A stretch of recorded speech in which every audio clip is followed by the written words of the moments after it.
And thank you so much for joining us this morning for a conversation, like Sandra said, on wellness.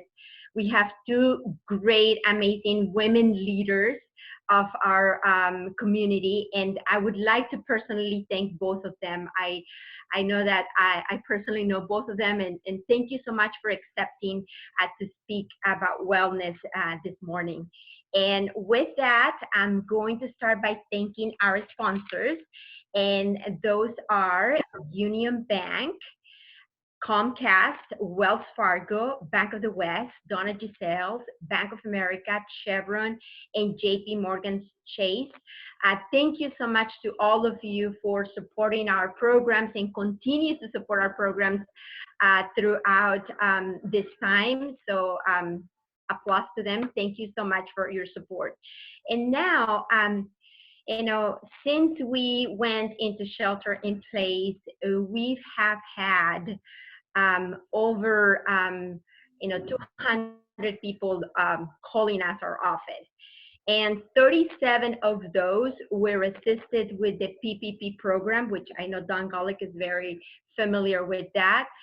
But at the same time, we have had so many webinars. I mean, at least 16 webinars. So we're trying to have 2 webinars a week that speak about different topics, legal services, how to do a business plan, marketing, how to assist for loans and grants, and we are still continuing doing our microloan program, and we're doing our virtual technical assistance. So if you call our office and you're in need of starting a business, or you need to problems with your business with COVID, we are able to assist you via phone, or we get on via Zoom and help you and have a conversation with you. So we have been busy at trying to help everyone and staying active, because I do believe it's important. And as well, we have 2 amazing programs that I must share with you. That's Preneur and Latina Preneur. And I'm so excited for the first time to share with all of you that we have had strike a partnership with the Eva Longoria Foundation. So more to come on that, and I will keep you posted and updated on all the details on when we're going to unveil that partnership with the Eva Longoria Foundation. So if you have any questions or any assistance, please, don't hesitate to give us a phone call. Our number 222-8705. Our emails are there for each one of us as part of our team, Sandra, Ruby, and Yeti and I. So please, contact us. And those are our programs. And we saw, how do we incentivize the small businesses, and specifically those ones that are, have been our partners, have supported our community. And so what we're doing is, usually when we have a breakfast meeting or a meeting at the hub, we spend some money to put that meeting together. So now what we're doing is that we are giving that money to the business, and we are giving it to you so that you can go to the small business and support it. So today, we are supporting Nevada Juice Bar, who's been a member of our organization for many years, and all registered participants today will receive a $10 gift card from Nevada Juice. They are downtown, and so if you at the end register with your email, you are able to obtain this $10 gift card, and we're able to support a small business, and they're downtown. So excited to do that, and we'll continue doing those types of perks for our attendees as we continue to have a webinar. So thank you so much to Nevada Juice Bar. And then with that, further ado, I would like to introduce someone who doesn't need an introduction, but I'm going to introduce you to her. Her name is Jackie Rile. She is Dr. Jackie Rile. She is a facilitator and a consultant, and she has her own business, Empowerment Strategies. She is a proud member of the Fresno Area Hispanic Foundation, and she has been in our community for many, many years. She has a heart of gold, and I am just blessed to call her my friend. She is I feel she's my mentor, and she's done so much for our community, from management, from helping folks, from facilitating meetings. So she's done so much that today she's accepted to come and share with us, management and wellness, and how do you cope with all of that. But in a nutshell, it's like, how do you cook breakfast, lunch, and dinner, wash clothes and dishes, and your family, and bring a paycheck? So, anyways, but without further ado, let me introduce to Dr. Jackie Rile. Thank you so much for being here with us today. Thank you, Dora. And that surely is a two-way street that you're talking about there. I want to thank you for not missing a beat, for providing resources, important needed resources to the community. I mean, you just started immediately. Day one, it closes down. Day two, you've got webinars going. So really thank you. And thank you for the opportunity to be here with you today. You know, this is something that we are all affected by, every one of us. And we're all experiencing some kind of anxiety. And sometimes we tend not to accept that, or when we're caretakers and caregivers of all kinds. And I know that the folks that are here today are that, or they wouldn't be here today because they're taking care of business and family. And so it's important at the same time to take care of yourself. You can be a better caretaker if you're taking care of yourself. So I want to say this: we are all affected by some level of stress. If you're having any really unusual symptoms, if you've got extra headaches, if there's trembling or sweating or heart palpitations, feeling dizzy, any of those things, certainly chest pains, please pay attention to that. Please do pay attention to that. And whatever level, there are some things that we can and need to do in order to take care of ourselves through this time.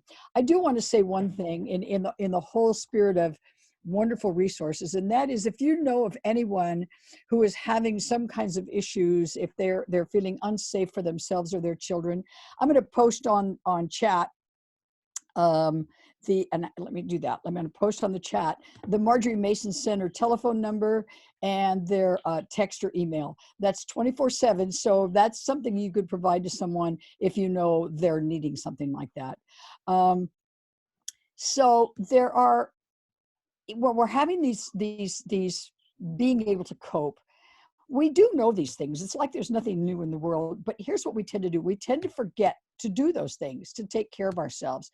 What do we do to remember to do what we need to do? And if anybody has some ideas about that, or you have some things that you do to remember, please go ahead and post those on the chat. There are the kinds of things we can make lists. There are phone and computer reminders. How many of you have apps on your phone?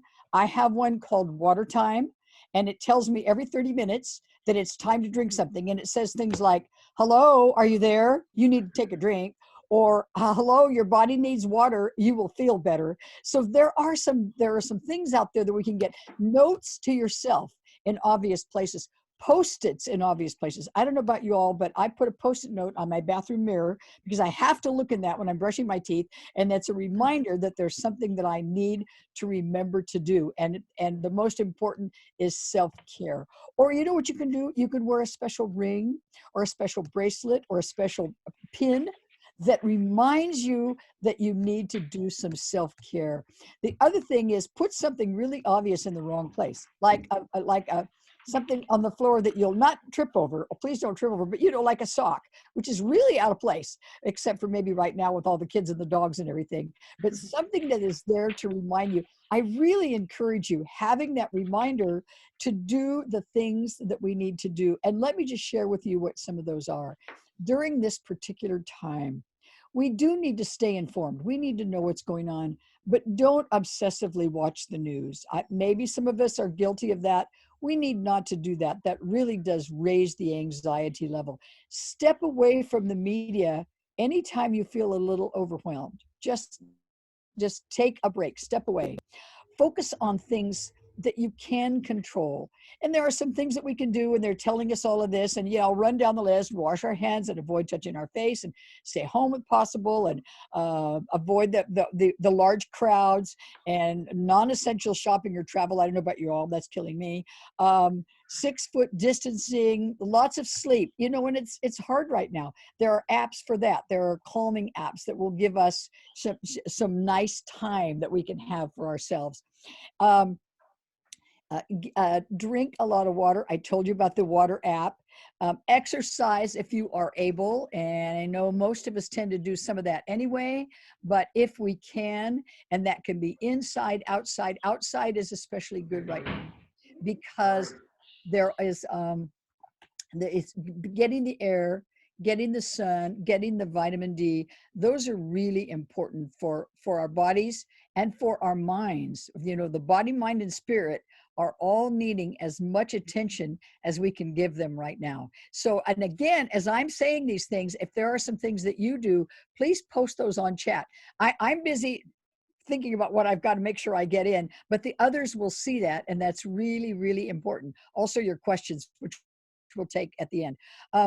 The other thing you can do is, in terms of the things that you need to be able to resolve, make a list of the possible solutions that you might have. Whatever comes to mind, get out that paper and pencil. What are some possible solutions? Focus on the concrete things, okay? Things that are possible to change, rather than those things that are the circumstances beyond our control. We've been at this long enough now that there's a frustration that sets in. And I know this about everybody that's here today, because I know who comes to the Fresno Area Hispanic Foundation. Doers, problem solvers, folks that really are out there getting it done. So there's an extra level of frustration when we can't fix it or we can't do something. So take that mind of yours, that good creative mind, and focus on the things that you do have some influence, that you do have some control, like coming to webinars like this, so that you can put action around that and not just feel a sense of frustration, okay? Even though we're not being able to do all the things we want to, evaluate your options, evaluate what the possibilities are. And after you've evaluated your options, draw up a little plan of action for yourself. Some steps, some things that you can do. And that's one of those: remember to do what we need to do. So in that plan of action is maybe in there a piece that says, my reminders every day that I need to get enough water to drink. I keep emphasizing that. Water's really, really important, It's extra important, and it's easy to forget. And I don't know about everybody else here, but time just seems to evaporate. I have something that I know I need to do, and 4 hours later, I haven't done it. And I wonder what I did do. And I know I'm not alone. Does everybody kind of identify with that? It's the darndest thing. I don't know where it goes. I don't know where it evaporates to, but it does. And so having a little checklist, I carry around a little notebook, any kind of piece of paper. Napkins, we're famous for doing plans on napkins.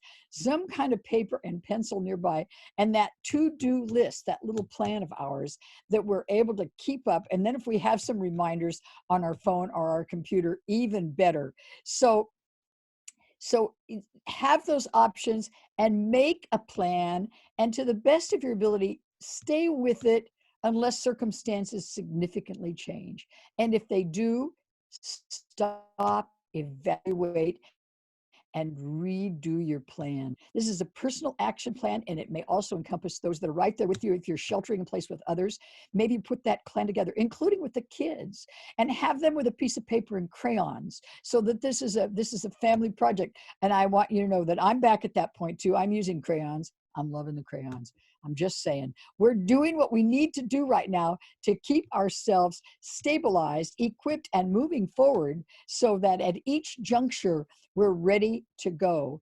And the thing about that is, and I know you all know this, we're ready to go in the new ways, not in the old ways. When you talk about returning to normal, whatever that is, it's going to be our new normal, and it's what we are creating. And that's where we look to Dora and the team, because they are in the process of recreating what we will call our preferred future, and making resources available so that we're able to do that for ourselves and together. Social media is a powerful tool for staying connected. And even though we are physically distanced, it really is important for our health to stay connected in some way. We must stay connected. Distancing doesn't mean that we can't talk together, that we can't video chat when possible, that we can't send notes. I'll tell you what, it's really a good time to be sending handwritten notes. And if you've received any, you know what I mean. There really is a personal connection to getting a note that somebody else wrote. So those notes, that social media, here's the thing again about social media. If it gets to feeling not good, step away, turn it off. Don't stay with it if it's not feeling good. Look for those good things. I love to go out in the morning, take pictures of beautiful flowers and post them. And once in a while they'll say I'm a Pollyanna, and maybe that's true, but you know what? The old saying about stop and smell the roses, do it. Stop and smell the roses. It takes a moment, and suddenly you refocus. You refocus on there's some good things in life, and then you're able to look up and look at the clouds or look at the sun, and then come back to whatever our current reality is. Okay, and as you're having conversations and as you're having exchanges, don't let the coronavirus dominate every conversation. That can happen very easily. There's so much in the news. There are things that touch all of us in one way or another. So it's important to take breaks from stressful thoughts and just enjoy your conversation together. We are missing that. And Dora, you're so right. It's not the same as one-on-one, and we are all really looking forward to that one-on-one. In the meantime, one on Zoom really does have its real values. There's something a kind of different when a group like this gets together. We can see each other face to face. We can hear each other, and it's just I'm dying doing all this talking because I want to hear what some other people have to say at the same time. So there's another app out there. Have any of you heard of the 7 Cups app? There's an app called 7 Cups that is for keeping positive, that offers a certain kind of therapy for stress. So that's another one that I can recommend that you take a look at. Those apps are helpful. It's all about taking care of our body and our spirit. So let me say some things about that, about taking care of our body and our spirit. Be kind to yourself, please. You're not the only one that's having anxiety. Every single one of us is having anxiety. And I know we've all had that moment to say, what's the matter with me? I can handle this. But we're having anxiety. So stop and take that assessment of yourself. To sort of figure out where you are and what it's going to take to make you the best that you can be. Here's another one. This was brought up a little bit earlier. Maintain as much of a routine as you can. Now I recognize that with the housemate and the kids and the dog or the cat or the bird or whoever's around there, and there's the cute thing that came around that said, dogs say that you're there for them. That's the reason you're staying home all the time, is because you love them, and so they'll be in your lap. And cats are saying, what are you doing here? You're bugging me. Can you just kind of get out of the way? I'm loving those things. We have a whole new relationship with each other, with our homes, and with our animals. So put together some kind of a routine, the best that you can, so that you can go back to that. That gives us a sense of, if you will, being able to handle things. It's about handling stuff. Take out time for the activities that you enjoy. That's especially important when you're running a home and there's some kids doing homework and the spouse may be there all the time or in and out, and you're doing work. So to the best of your ability, take out some time for the activities that you yourself enjoy and that you enjoy with your family and your housemates as well. Again, get out in nature if you can, whether that's out in the yard. Boy, there are some great yards going on out there. How many of you are doing some yard work that you just haven't had time to do? And so you're out there, you're in the sunshine. I am able to get on the streets. I'm very, very grateful to do some walking and jogging every day. And I am seeing yards flourish. And I think the yards kind of know what's going on, because have you noticed there are more flowers and they're doing better than they have in a very long time. find some way to exercise. We can't all do that, but some way at all, even if it's chair exercise, and assist those that are with you to do that. And maybe that's part of the game with the kids. Avoid self-medicating. I mean, that's the whole range of things, and that's easy to do right now when we're confined. I have a big temptation to self-medicate with peanut butter because it makes me feel better. But you know, peanut butter is not a good way to self-medicate. So really pay attention to that. Take up a relaxation practice. And there again, we're back to our devices. There are lots of good relaxation practices that we can do. And here's the thing, all those things we're talking about, they become habits.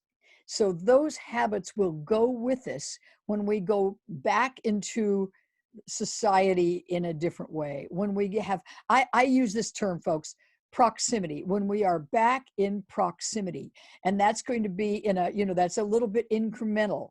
The proximity is incremental, but as we go back and we're out with each other and gathering together, and then we get back into the press of the business and the press of the world.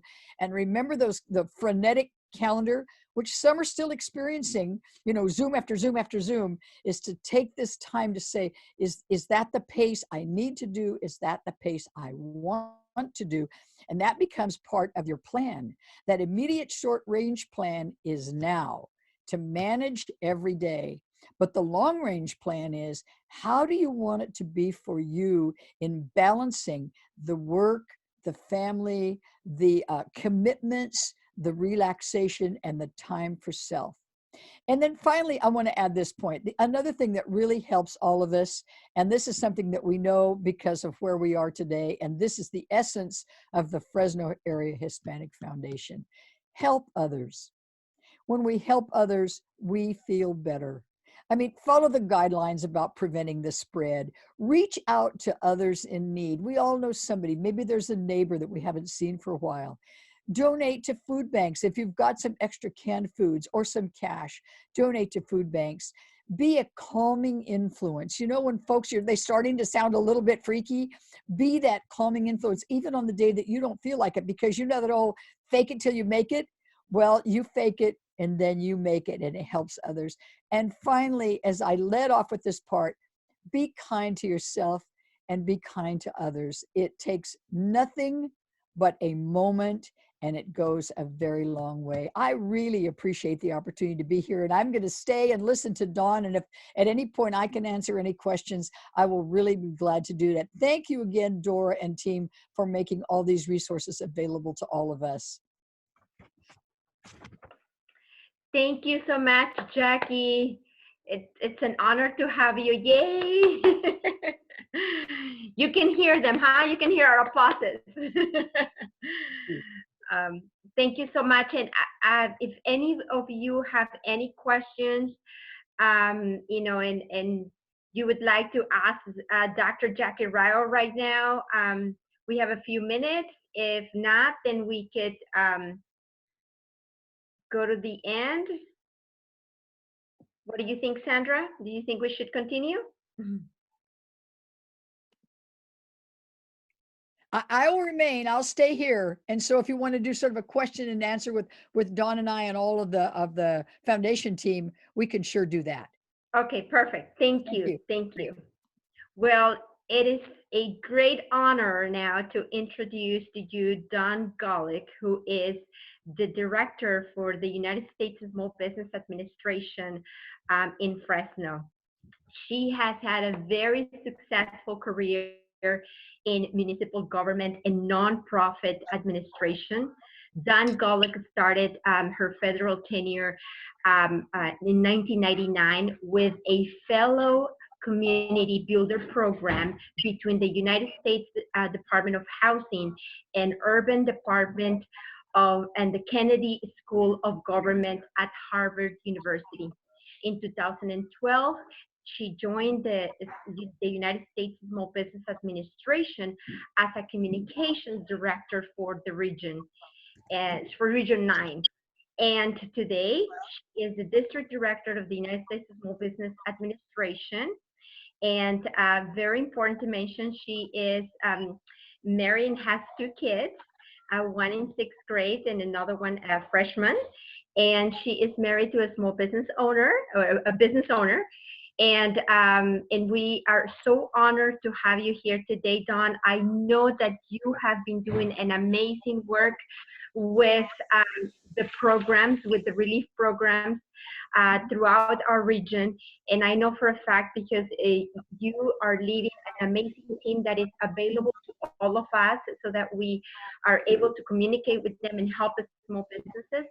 So thank you so much for your amazing leadership, and we are so eager to hear from you about how you have been handling all of this. So thank you so much. It's an honor to have you here. Well, thank you. Thank you, Dora. And, the best part of my week is that I get to see Jackie Rile. And then the most stressful part of the week, of course, is if you're the unlucky person like me that has to follow Jackie. So it's great to be here today. I enjoyed hearing Jackie's presentation, and I appreciate, Dora, what you and the foundation do to put events like this together. So, my first sort of reaction when Dora asked me, I thought, well, I don't know that I'm the best person to, talk about this, but certainly I'm happy to share my experiences. So, the Small Business Administration is a very small federal government agency. And one of our previous cabinet level administrators said that, SBA was really the best kept secret in the federal government. But I would certainly tell you, over the last 9 weeks, as the SBA has rolled out the largest stimulus package in this country's history, we are no longer the best kept secret in federal government. And if you had told me at the middle of March, that Wednesday before the city of Fresno shut down, if somebody had said, Dawn, tomorrow you're going to close your office, you're going to send all your employees home, they're going to immediately begin teleworking, and you're going to do that for the next 2 to 3 months. And oh, by the way, you guys are going to do 14 years worth of work in 14 days. I would have said, no, that's not possible. None of that's possible. And yet, here we are. So the last 9 weeks, like for many of us, for me, as well as I know for so many of you, have been incredibly challenging, both personally and professionally.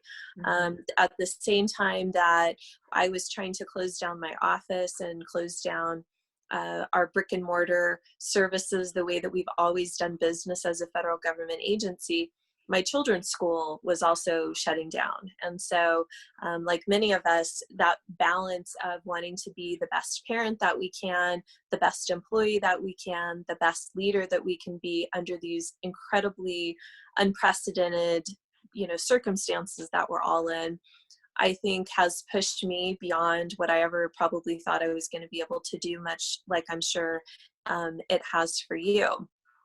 And certainly now we're at a little bit of a different place than we were at the beginning, where there was so much uncertainty, where none of us knew how long this was going to last, how severe it was going to be, what kind of impacts it was going to have on our own health, on our family's health. And so it is interesting to realize what we have all gone through, both individually, as a community, as a country, over the last several weeks. So some of the things I wanted to just share, reflections that I have looking back over the last several weeks, is I think for many of us, what we have been doing is juggling a lot of very conflicting priorities. So, trying to work at home and be the best employee that we can and work hard and, do everything that we need to do professionally, while also in many cases being a parent, having to help our kids with school, trying to take care of our children and their own anxieties about what's happening, the fact that their schedule has been completely disrupted.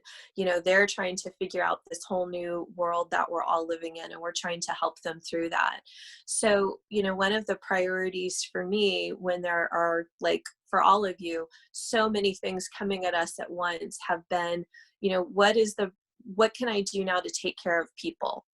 There's priorities to take care of a lot of things, but to me, if it involves people, that is always going to be the top one. So what do I need to do to take care of my family, my friends, my staff, my employees? So when all of those conflicting things are all hitting at one time, trying to focus on the ones that involve investing in people and investing in relationships have been, I think, the ones that I've really tried to make the priority. And it's hard to do that, you know, when you have all of this literal and figurative noise in the background of other things that need your attention and that you need to be doing. I think trying to look at where you can focus on people and investment in relationships is a good strategy to help you, you know, really attack and work on the things that are the top priority. And then also for many of us, the focus on the community at large, taking care of the community, you know, helping others in the bigger sense, trying to serve the greater good. That's also a priority. I think for many of us, we recognize how vulnerable many in the community are. And we see many members of our community right now who maybe never ever needed help. They've been the helpers, finding that they also need help. And so looking at opportunities to serve the community, you know, whether that's ways in, you know, big ways and things that we're doing professionally, or even in smaller ways, you know, calling and checking on somebody, making a donation to a community agency, you know, trying to share helpful information with other people, reminding people to wash their hands. So, you know, taking care of people and the community a priority.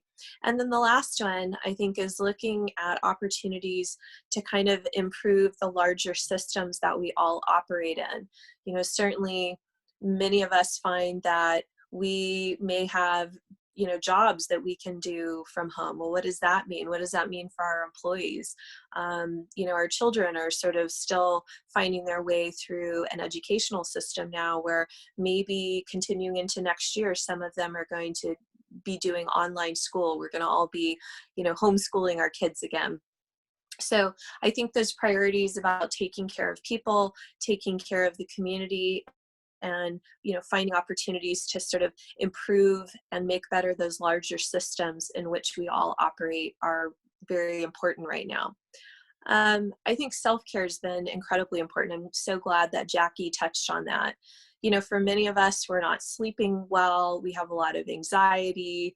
You know, we're trying to just sit on the couch and take it easy, where maybe it would be good for us to go out and exercise. So really focusing on the things that we all individually can do that make us feel better. I know for me, like I'm sure for many of you, the days have been very, very long.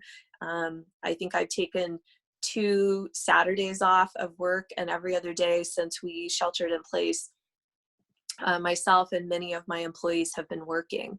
And so when you're under a very stressful situation and you're in a very pressure-filled situation, doing what you can to take care of yourself, because in many cases you're also trying to take care of children or spouses or others, is really critically important. So, you know, trying to get enough sleep, which I know a lot of us are not sleeping well, trying to eat healthy, trying to, you know, stretch or just go get outside. Like Jackie said, I have been starting work at 6 a.m. And so my kind of pause in the middle of the day is I'll go sit outside with my kids at lunchtime for maybe 15-20 minutes and try and sit in the sun. And they'll say to me, you know, Mommy, you've been there for a long time. Like, come and sit out in the sun with us. And I find that to be, you know, very rejuvenating. It feels good just to mentally and, you know, emotionally, and for your stress level to get that break away from things that you need to be doing. But then also just to kind of connect with nature. Like, I've been looking at some of the comments that have come in, look at the flowers, look at the sky, and realize that, you know, there's a lot of things much bigger than those that we're dealing with at any given moment. And nature is a good thing to ground us. You know, trying to be grateful for things.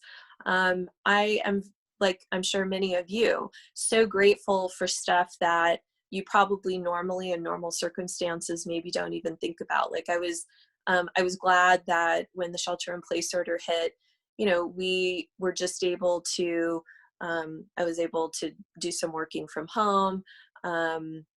You know, we were able to get the support that we needed for our kids to be able to do school from home. to have a dog to pet. I was talking with Jackie before we started this session. All of our pets are going to be having, separation anxiety when we all go back. But, to have the dog to love on and cuddle and pet, just little things that I think many of us often take for granted have become much more important than they ever were before. And so looking for opportunities to be grateful, to be thankful, to appreciate the things large and small that we have all available to us is very powerful right now. Certainly there's a lot of things that could get better, and we all hope will get better as our economy continues to improve and life as we know it opens back up, but trying to be grateful for the things large and small that we've got access to and that are available to us now. And then another thing that I think has been really important is to think ahead. We're sort of at this juncture right now where we will start to see our businesses, our churches, our community reopen, and an opportunity to transition back to life as we knew it before the COVID-19 virus. But I want to make sure, for me personally, and then for me as a parent and in the other roles that I play, that I don't slip back into the way things used to be, right? I think there's some important lessons that we've all learned individually and collectively that I hope we find ways to fight to keep. Better work-life balance. I think for many of us, that struggle between what we want to do and do professionally and what we want to do and need to do with balancing that with our family. We've found some new paths through which we can all do that, working from home, trying to balance having more time with our children and our spouses and the people we love, whether that in some cases is, virtually with family and friends, or, to literally be home for extended periods of time with your immediate family. I want to continue personally, and then also to help my employees look at opportunities to do more telework, to do more work at home, so that they too are able to continue to find that work-life balance that I know many of us struggle with.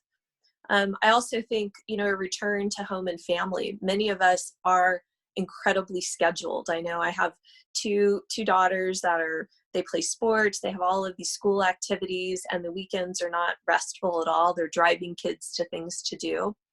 But we have found, and in talking with my husband too, having more family time has been an incredible gift for our family.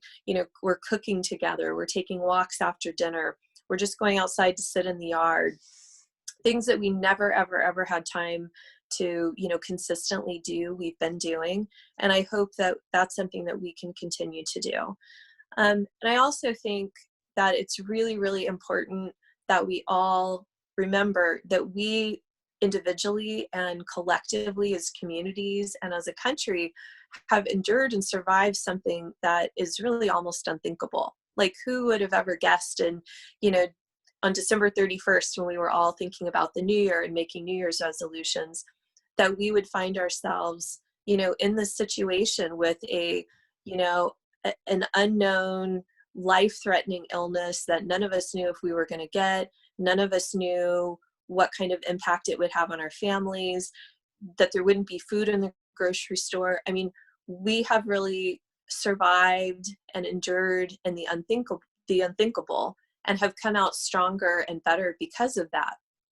And I think there's a really powerful lesson in that for all of us, that we are all, as women, as leaders, as employees, as parents, as spouses, in all of the roles that all of us play, able to do and accomplish far more than we probably ever give ourselves credit for being able to do. So we have survived the unthinkable, and I think that's a really powerful thing to carry away and take away from this. And then also just building resiliency, helping our children build resiliency. I think that's our kids are watching us, and I think to help your children recognize that they too, just like all of us, they too have the ability to push themselves to do things that they don't think that they can do. They've watched their parents do that, and I think there's some very powerful lessons in that. And then I guess I would just close with the idea of investing in the future, thinking about the future. I'm actually sitting in a spare bedroom, which for the last 9 weeks has been the place that I've gone to do, like, I know so many of you, dozens and dozens and dozens of Zoom meetings, and it actually looks out into my backyard. And at the beginning of this, particularly when, there's no food in the grocery stores, my husband said, "We're planting a garden." I said, "Okay, that sounds great to me." And I find it a very powerful analogy as I'm sitting here now. It's May, our country is about to reopen. Thinking back to sitting in this room in March when it was cold, it's dreary, it's raining. None of us have any idea how long this is going to last, or what the outcome of our shelter in place orders and what the impacts of the COVID virus were going to be. My husband and I planted a garden, and at the beginning it was nothing. It was dirt and some seeds. And as I sit here today, he's actually watering it. I'm looking out the window at him watering it. It is full. It's full of baby tomatoes. It's full of lettuce. It's full of carrots. It's full of peppers and strawberries. And I find that to be a really powerful analogy for all of us, that even though you can't necessarily see where things are going to end, we all have the ability to plant seeds of things for the future. And so I think moving ahead, I would ask all of you, what do you want to see grow out of this experience, personally or professionally, with your family, with your career? This is a time for many of us to do some really deep reflection past, anything we maybe have ever done before. So what do you want to see grow out of this? And I would also ask, what kind of seeds do you want to sow? Again, for my family and I think looking at trying to leave more time open on the calendar, trying to leave more time that's unscheduled, where we have that time together to reconnect as a family. Some of these new habits that we put in place that I think have been wonderful for my daughters and for my husband and I are things that we want to maintain. And then also, what in your life needs to be nurtured? What of those seeds that you plant, how do you need to nurture them? What needs to be watered? Are there things that you need to weed out of that garden? But I'm grateful for the lessons that have been learned, and probably, like many lessons, the ones that are the most painful to learn are also the ones that are the most important. And I know that the past couple of weeks have been extraordinarily difficult and painful for so many in our community, for our small businesses, for some of our families, for some of our more vulnerable community members. It's been a very, very difficult time. And so I think as we start to turn to the future, and as hopefully some better days are ahead, there's, again, important lessons that have been learned and opportunities to do better, do more, help more, if we ever, again, who knows how things are going to go, but find ourselves in a situation as families, as individuals, as communities, where we once again need to sort of turn inward and shelter in place. So again, I want to say thank you so much to Dora and the Hispanic Foundation. This is a great event that you've put on. I'm grateful for your leadership and all of the things that you've done in the community, and always wonderful to work with you. Bravo. Thank you so much, Dawn, for your amazing conversation. And, out of all of the challenges that we've been facing, we have new opportunities. We see bright, and we see future, and we see, and hearing you is, it makes us all realize, oh my gosh, it's nice to think about all of the stuff that you said. It's just, I'm so happy and honored that I had you and Jackie Rile, Dr. Jackie Rile, as a speaker, because you all both make us think, okay, and we're taking notes, right? Okay, this is, I should be thinking of this, I should be thinking of that, and the important things of life. So thank you so much. We're so honored that you were able to join us today. Thank you, Dora. Without further ado, I think we, if you have any questions for Dawn or Jackie Rile, If not, if we have a little exercise, a little that we are going to break into sessions. Sandra, you can take it over. Thank you, Dora, and thank you, Dawn. Let me load up here the presentation screen. I want to remind all of our participants, if you have not already done so, to please enter your name, your email, and also the company organization that you represent, or your company or your business.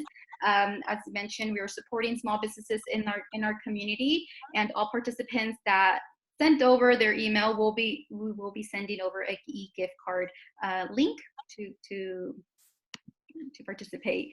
And before moving on to the breakout room activity, I want to remind you that our next event is going to be our Negociantes Unidos breakfast meeting in a virtual platform, and we will be having Dr. Paul Parnell, Chancellor of State Center Community College District, and this meeting will be hosted at 8 a.m. So if you are able to join us, please visit our website to sign up, and we will also make sure to share this information to all participants. And with that, I would like to now explain a little on our breakout room activity. This is an opportunity for we're going to be splitting everyone in the group chat into groups of 5, and everyone will have the opportunity to share a little bit about themselves and one takeaway from today's conversation.